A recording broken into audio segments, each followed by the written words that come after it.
India கூட்டணியிலிருந்து தவேகாவுக்கு அழைப்பு வந்ததா என்னன்னு தெரியல. ஆனா தமிழ்நாட்டுல காங்கிரஸ் கட்சி எங்க கூட தான் இருக்கு, கொஞ்சம் பேர் தான் அங்க இருக்கிறாங்க அப்படின்னு தேர்தலுக்கு முன்னாலேயே பேசியவர்கள் எல்லாம் ஒரு எக்காலமாகவும் எகத்தாளமாகவும் பேசுறாங்க, ரைட்டு. ஆனா உண்மையான நிலைமை அப்படி இல்லை. யாரை நீங்க காத்தடைச்சு எந்த பலூனை உயர பறக்க விடுறீங்களோ அந்த பலூன் கரெக்டா பிஎம் ஆபீஸ்ல இறங்கிட்டு அப்படியே திரும்ப பறந்து நேர சென்னைக்கு வருது. மறந்து போய் கூட டெல்லியில இருக்கக்கூடிய காங்கிரஸ் அலுவலகத்தையோ சோனியா காந்தி ராகுல் காந்தி இல்லங்களையோ அந்த பலூன் திரும்பி பார்க்கவே இல்லை.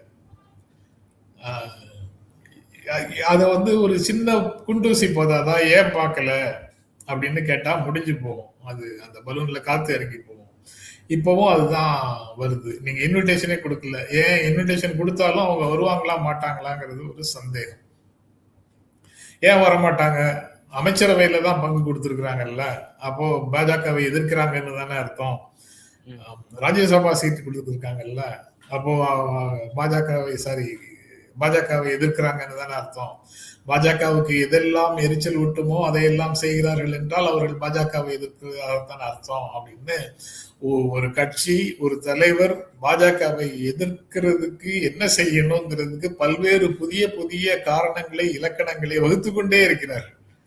நேரடியாக சிம்பிளா ஒரு வார்த்தை சொன்னா போதும், உங்களுடைய இந்த அணுகுமுறை வந்தே மாதரத்தை முதல்ல பாட சொல்றது மதச்சார்பின்மைக்கு எதிரானது, நாங்கள் அதை ஏற்கவில்லை அப்படின்னு இந்த அரசு சொல்லல, தமிழ்நாடு அரசு சொல்லல, தவேகா கட்சி சொல்லல. மழுப்பிக் கொண்டே இருக்கிறார்கள். தமிழ்தாய் வாழ்த்தை 3வது பாடல்ல நாங்க நடத்துற தமிழ்நாடு விழாக்கள்ல அது முதல்ல பாடப்படும் அப்படின்னு சொல்றாங்க. தமிழ்நாடு அரசு விழாவும் அதுக்கப்புறம் நடக்கல. இப்ப சட்டப்பேரவை ஆளுநர் உரையோட தொடங்கும் போது எப்படி நடக்கும் அப்படிங்கிறது ஒரு கேள்வி.